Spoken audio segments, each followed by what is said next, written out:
Hey, Arman here. Welcome to the NSP Nutrition Show, where we cover training, nutrition, supplementation strategies, and a whole lot more. So stand by.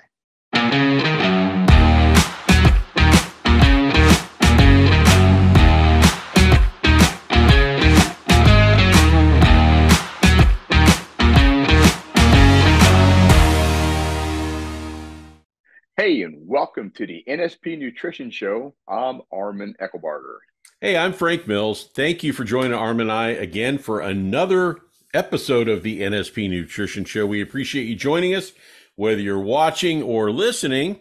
We do appreciate it. And we've got a really great show for you today. Arman and I, we're going to be talking about how Arman includes fruit into his diet and how to stay lean by doing so. So we'll talk about that. And also, we've got some great content from our viewers, our listeners, from our fans of the NSP show. So thank you again for all of that content. And let's get started. Arman, fruit in the diet. This is kind of interesting because in a lot of people's diets, nutrition plans, fruit is almost a taboo now because of the sugar content. So how did this topic come up for today? Oh, yeah, good question. I just run into a lot with people I work with, the clients. I mean, they're always kind of curious because, people like fruit, so it's understandable. And so I figured, well, since I'm running into this, because it really depends on your situation, how you should have fruit. So I thought, well, let me just try to give some clarity on this for people that you may be a little more curious about how to use fruit when it comes to burning fat, because, it will affect fat burning if you don't utilize it the right way. And so I thought I'd get some clarification on that from my point of view and what I've experienced in my clients. Okay. All right. So where would you like to start with this, Arman? Okay. Well, let me just say this. First of all, fruit has its place in a quality nutrition strategy. So you don't have to eliminate it, but you do want to get more strategic with it. And so, there's a lot of commentary out there. You want to eliminate fruit, and I understand where they're coming from, but you can have it, in my opinion, but you got to do a little more strategically, and then it's not a big deal, and then you can enjoy it. So that's what I want to kind of get done today. Oh, okay. So I am kind of curious. Why do you say that about strategically to use it, Arman? So the problem with fruit is it has sugar, and it has the sugar, which is one thing, but then you have fructose, which is another part. That's why it's called fruit, because it contains fructose. And get too much fructose in your system is not good. It can damage your capillaries over time, and it can also help lead to diabetes because of other carbohydrates and stuff you're using. But at the end of the day, if you're eating, if you're doing this, you take fruit in the right way, you're going to get vitamins from it. Okay, so it has that. It has minerals in it, which are important, and that's going to vary from fruit to fruit. And then you have antioxidants, which help offset free radicals, which help reduce inflammation. So free radicals, that they cause inflammation, so it helps with that. And then you do get dietary fiber, so those are good elements. Now, the other benefits, it can help with heart health because of these different minerals you get from it and stuff. Can help with digestion, helps with the gut microbiome because the gut needs these different antioxidants and minerals and vitamins. And then obviously with weight management or fat loss, it can help to some degree on that, but that's kind of a little over the top. And it does have some good attributes towards your skin health. Like coconut is actually a fruit, so it is really good for the skin as an example. And then, the other thing is it tastes good. It's sweet. So, it helps change things up with your diet. You're kind of like, you don't want to go all bland. So that's another thing. And then for me, it's just I use it for carb loading because that's what I do. And that's what I'm going to talk more about. That's more what I mean by strategically. But that's what I do with it. And then, now that, with that being said, I don't eat fruit every single day. So I'm going to highlight that because some people think you need to have so many servings of fruit and vegetables every day based on what you hear in the media and all these other experts. And I don't agree with that. I think, it has its place, but at the same time, you need, in my opinion, for fat loss, and this is mostly geared towards fat loss in this conversation. Okay. athletic performance is a different element, but that's what this is geared towards. Absolutely, because it can get confusing. I'm really glad you said that, because when we're talking about fat loss, that's totally different because, when you watch a sporting event, like the other night I was watching the World Cup soccer, they had piles of bananas on the table, right? And if you're saying fruit's bad, the first thing that somebody's going to go is, well, wait a minute, look at all these bananas laying there, and these are soccer players and they're eating it, so it must be good for me. And that's not what we're talking about today. So I'm kind of glad you clarified that. Also, a lot of the advertisements for juicers or smoothie places, they use a lot of fruit, and some even add protein, all different kinds of things. Peanut butter I've seen at places. So I'm really actually glad that you're talking about this today, and trying to clarify the fat burning piece from just having fruit. Is it good for you or not? That's not what we're talking about. So that's good. Yeah. Curious though, how often do you eat fruit, Arman? So again, it's going to depend. If I'm going to be carb loading, and I may have a small amount of fruit at that time to just enjoy. Now, the way I typically carb load is every 1 to 2 days, because I'm lean. So you carb load more often when you're leaner, because you're just trying to replenish the muscles in the liver with the glycogen and the sugar, so to speak. And so, if my energy's kind of up and down, then I'll probably add a little bit more into it. But I kind of watch everything when I take in the fruit, see how my abs are looking the next day, because I can tell a lot of times they'll start to smoothen out if I get too many carbohydrates. So it's carbohydrates and the fruit on top of that. So, for me, I'm going to have fruit maybe, and it depends on what's available. That's a whole nother thing too. But maybe 3 days a week. If it's something's in season, I might have it 4 days a week. At that kind of a schedule. So it's not every day, but when I eat, again, it's basically going to be on the carb reload day, and it's going to be in the evening when I have the fruit. So that's kind of how I strategically do it. So I am curious, why do you prefer to eat fruit in the evening compared to early or Yeah, so that's earlier, I another guess? that's a good question, and a lot of people they're just like, wow. I mean, they don't, compared to what you normally would do. I mean, in the media, you have fruit first thing in the morning. Right. Really good for you, which is not necessarily correct depending on what your situation is. So if you're trying to lose body fat, having fruit in the morning is not good, because you're going to get a big insulin spike, and it goes for fruit and carbohydrates. You don't want to have a fruit or carbohydrates in the morning, because you get the insulin up, that shuts off your fat burning. So that's not beneficial if you're trying to lose body fat and you're trying to stay lean. So that's why I approach it that way. So because I'm focused on fat burning, I'm going to eat the carbs and everything with the fruit, at the meal, to make sure that I'm not going to get an insulin spike, because I'm trying to burn fat throughout the day. And so people don't really think about that, because Mm-hmm.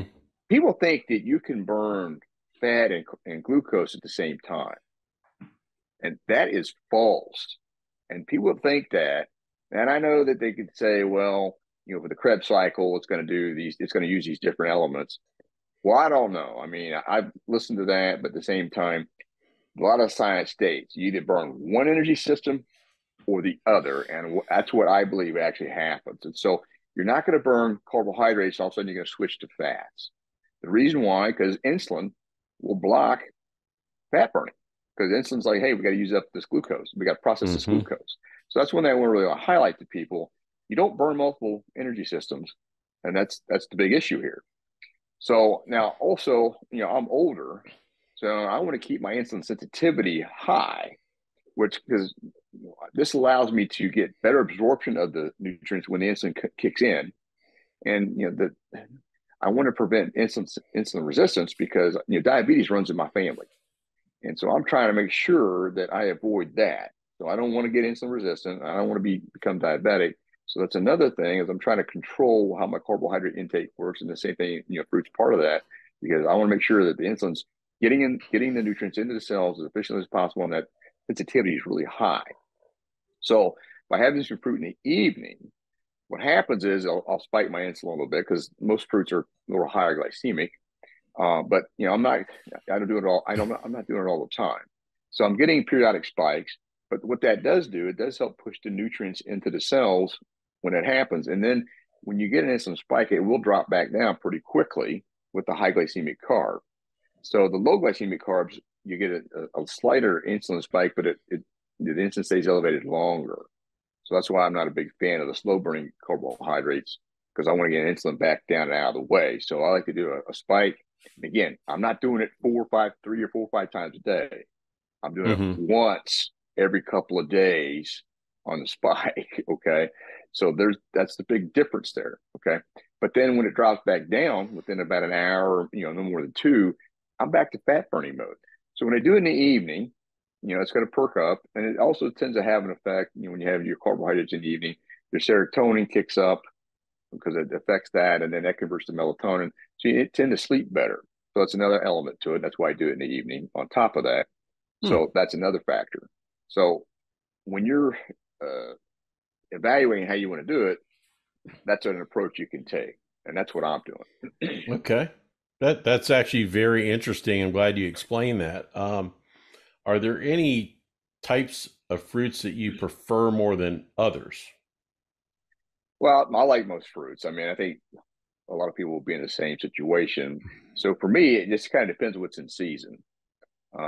So as a general rule, I like to buy organic fruits that need to be organic. So not all fruit needs to be organic, by the way. So we're gonna talk about that. But apples and berries and other soft fruits that they're susceptible to pesticides. That's what I'm gonna focus on when I'm gonna buy the fruit if I'm gonna have it. Now again, is that perfect? Does that mean it's absolutely organic and there's no pesticides? Right. I don't know. I mean, you're dealing with what you're told. So they're going to tell you what you want to hear no matter what on the marketing labels. Okay. So, but the one I will say is this is the reason I buy it in season is because I don't like buying fruit that comes from other countries. So this would, like Costa Rica or South America countries or Mexico and these kind of countries, because some of the things I've read. Now, whether this is right or wrong, it's just what I've read. So I don't disagree with it, but I think that there's a potential lack of regulation on how the pesticides are done with these fruits in these other countries, because they're poor countries. They're just trying to make money. They're going to grow the fruit. So again, this applies to berries and the soft fruits. We're not talking about bananas and coconuts and watermelon and dew melon. These got a hard cover on them. That's really not too. I'm not concerned about that being organic. Okay, so I want to establish that anything that has a hard cover on it, don't worry about it. Papaya and all that. So, but with that being said, I enjoy melons a lot. The mangoes, bananas, and other fruit that's in season.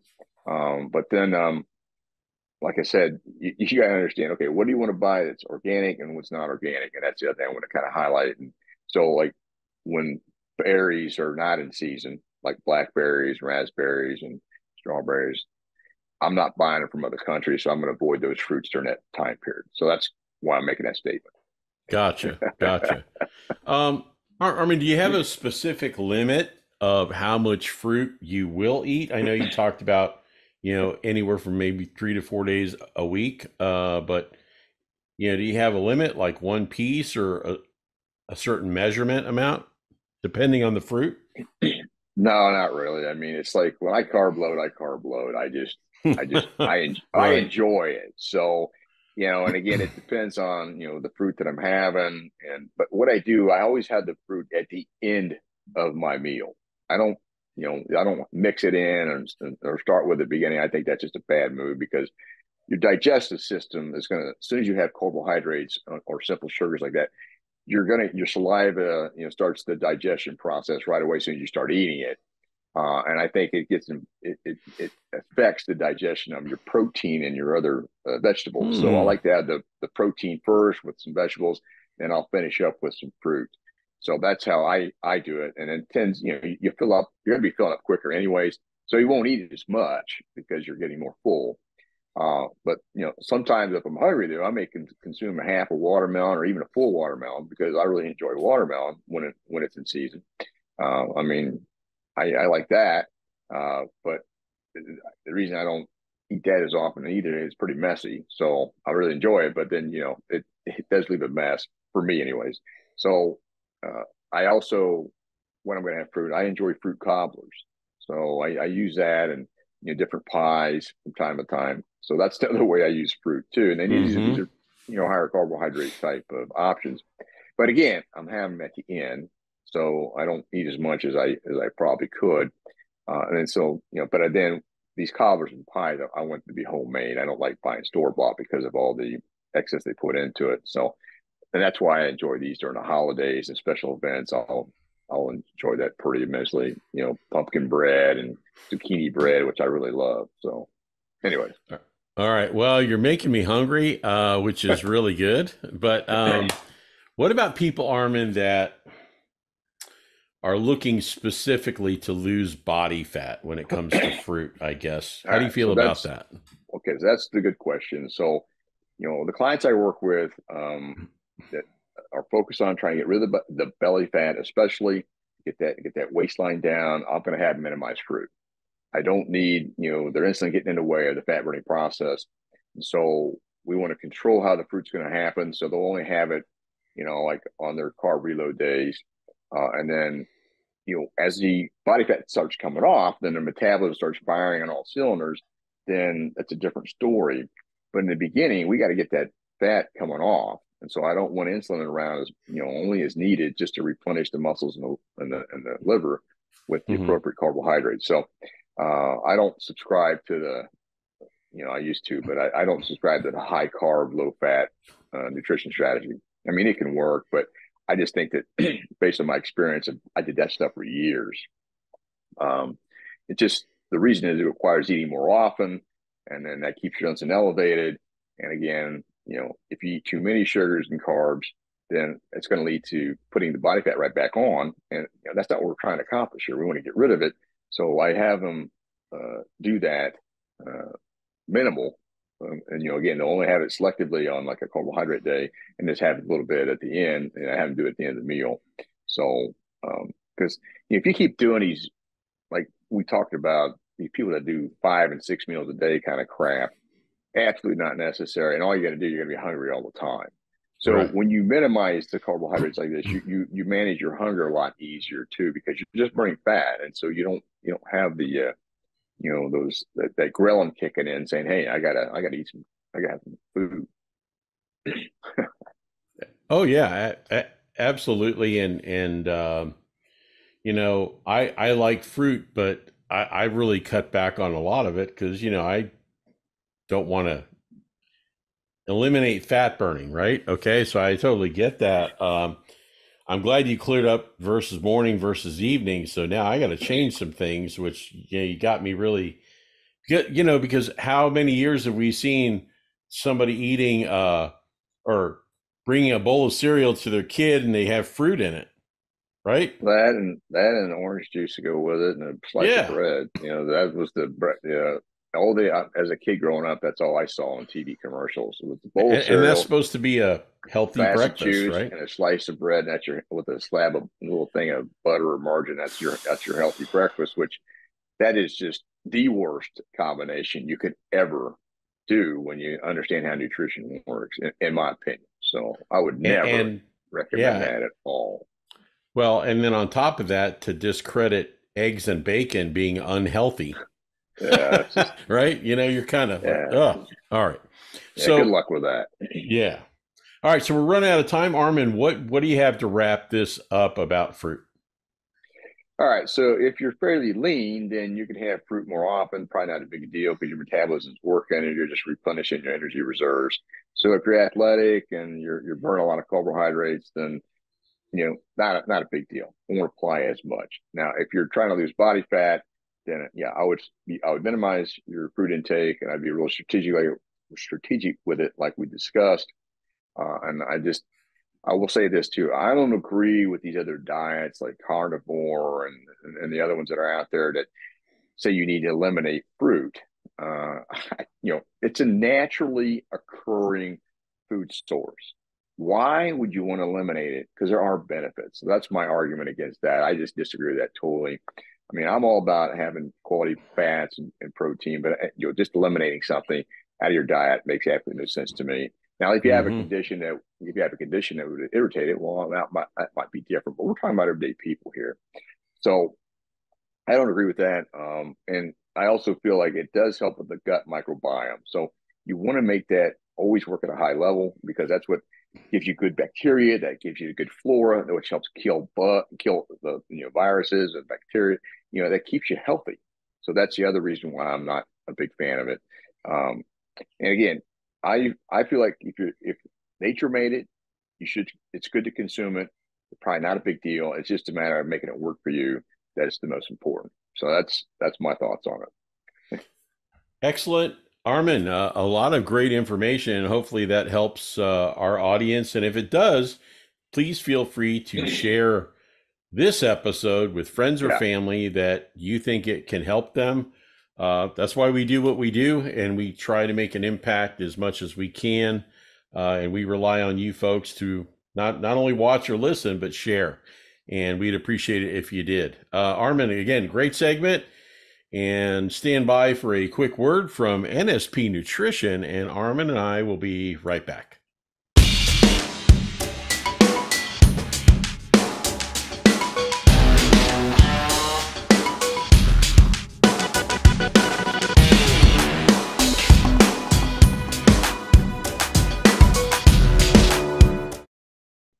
Hey, and welcome back to the NSP Nutrition Show. Hey, Arman, it's kind of interesting. We talk about a lot of different things on the show and we get questions and stuff like that. But, you know, back in high school, I hurt my left knee. It's always tightens up on me. And, I've had to wear a knee brace and things like that, depending on the weather, cold, all different kinds of Yeah, things. yeah. And I tried this Joint Relief Pro from NSP. And I got to tell you, life changing. I haven't had an issue with my knee now in months, and I wanted to tell everybody about it. If you have an issue with a joint uh, or anything along that line, please go online and check out Joint Relief Pro from NSP. Like I said, I had issues with the knee stiffening up on me, had to walk a while for it to loosen up, that type of thing. And this product has really been terrific and eased that issue. Arman, I don't know if you've used the product, but do you have any thoughts on the product or any knowledge that you can add to this? Oh yeah, I'm a big fan of. I've used it in the past, but since I've used it, I don't really have any joint issues anymore. But it has boswellia extract in it, and that really does help with the joint issue. That's one of the key ingredients in it. So, and I recommend it for any client that I have that's dealing with joint achiness or pain because it does slowly help to reduce it and eliminate it over time. So, uh, I agree. I think it's a great product. So. Well, awesome. So check it out. Had to tell you guys, and again, appreciate any input that you guys offer for the show. We try to give it back. So thanks again. All right. So Arman, fan questions. This one's kind of interesting. I guess her husband was watching our show, Oh, good. and his wife's name is Alicia. Didn't tell me Mhm. her husband's name. Uh, didn't tell me where they live, but she said I felt compelled to write a question and send it in. Here's the deal. NSP is a supplement company, naturally sourced products. Yeah. And she said, I was on the site and there's a lot of supplements on there, and it's a focus predominantly for men. Some women, depending on the Yeah. supplement, can take certain things. Yeah, I would agree.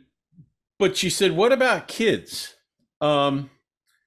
She said that she has a difficult time with her kids trying to supplement them, and she's tried to introduce a supplement program along with nutrition for her children when COVID hit. You know, a lot of people, Mm, they have their kids drink Pedialyte or take Airborne or other supplementation to try so they don't get sick, right? They hang around mm. other kids, you get sick. Yeah. She's trying to enhance that, but she's really concerned with the quality of supplements that are out there for kids, you know, the whole gummy thing, sugars, all that kind of thing. She wanted to know, Arman, do you have any expertise, experience? Can you recommend any select supplements that are good for kids? Well, that's going to be a kind of a moving target just based on the age of the children. So, as they get older, then, there's other things that they can consider.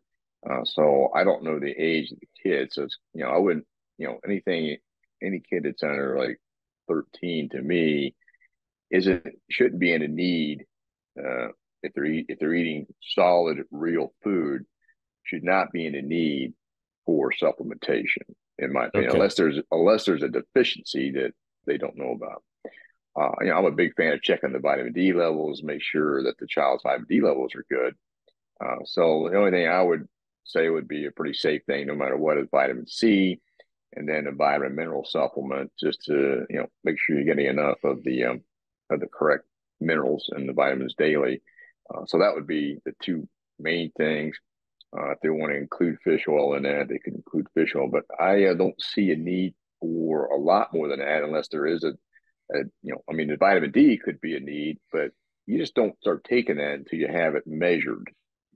Right. Because if it's low, then you want to get a protocol put together, and then that's fine. So I would approach that more strategically based on the age of the kids, and again, depending on what they're eating. I mean, if they're eating a lot of processed food, they get that'd be the first thing. Is getting rid of that and make sure they're eating real food, because that'll eliminate a lot of issues. It'll help their gut health and the other things that are important for their immune system, because that's what you really want to watch for the immune system, their recovery, that they're getting strong bones and joints and putting on quality muscle tissue. Hmm. Interesting. Okay. Well, Alicia, hopefully that helps you. It's just to do your due diligence and try to find natural mineral supplements then for your kids. And, Mm-hmm. um, you know, I know I really never took vitamins until I started getting like 13, 14, 15. Yeah. So yeah, because I started getting involved in sports. So I kind of get where you're going, Armin. That makes sense. Yeah. Okay. All right. Next question before we run out of time here. Michael up in Boston. Michael said, guys, I saw the show you did talking about proteins and Mm-hmm. absorption levels. And he goes, I love seafood and I eat a lot of it. And here I'm thinking I'm getting a lot of good quality protein.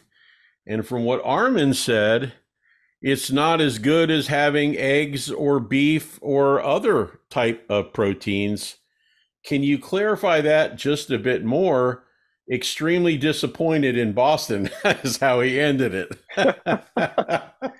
All right. Well, I mean, at the end of the day, if you're getting enough protein, that's one thing. The thing is, there's arguments about, okay, an amino acid's amino acid. So once you have any kind of protein and it can break down into amino acids, then that's all that matters. That's why the vegans, the vegetarians, they have that same thought process. I get that. But what you're looking at is a protein efficiency ratio about how it absorbs into the body the right way. And so if you look at protein, what you need to do, or what he needs to do, is look up most protein efficient ratio foods, and you're going to see them all in order. They're going to list them in order, and it is what it is. I mean, if you like seafood, then that's fine. Just understand that it's not as high on the protein efficiency ratio as eggs and beef. So you may want to supplement a little bit of that if you want a little bit more quality protein. It's really a personal preference and a judgment call. I mean, you can still get adequate amount of protein from just having all seafood. And I will say this: if you eat a lot of seafood, then your iodine levels are probably pretty good. So, you may not need to do iodine supplementation, because especially if it's seafood out of the ocean. Mm-hmm. That's one thing to kind of keep in mind there. But at that's all I can tell you. I mean, it's like peanut butter is protein, but how well it absorbs. Well, fish is a little lower on the scale, and I don't know all the reasons why, but that's just where it comes in on the protein efficiency ratio scale. So that's what my decision, that's what my suggestion is based on. So whether that's right or wrong, I mean, Yeah. that's up to the person. Now, hopefully that gives you some insight. Well, I feel I honestly feel Michael's pain because I'm a seafood guy. Yeah. I like shrimp, I like oysters, I like fish, I like sushi. There's nothing that I probably won't eat, but I do know just how I feel after I eat a steak or if I Yeah. eat eggs. I feel better eating that after I eat seafood. It's bottom line. Yeah. I don't know why, but Arman, I'm sure you could tell me why, but you know what I Well, mean. I mean, it's more satiating, and it's a higher density uh, uh, source of protein. So, mm-hmm. um, that's what the science is stating. So whether that's right or wrong, that's where I'm getting that information from. It's pretty standardized, but it is what it is. So, Michael, have steak and shrimp. There There you you go. go. You can have both, right? Surf So, and all right. turf, man. Surf and Yeah, turf. there you go. There you go. All right. Well, we're running out of time, but look, if you have input for the show, Yeah. you can scan the QR codes, contact us that way. You can comment on YouTube, or you can send us an email directly at support@nspnutrition.com. And Arm and I will get that info. And who knows, maybe your topic or question will be on the show next week. But we appreciate you watching and listening. And Arman, thank you for all of the great information as always. Thank you. Thank you. And join Arman and I next week for a brand new episode of the NSP Nutrition Show. Hey, thanks for checking out the NSP Show. Go to nspnutrition.com where you can find a whole heap of resources to help you achieve stunning definition and eye-popping levels of muscularity. Don't forget you can save 10% on your first order by using the code NSP Show at the checkout. Catch you next time.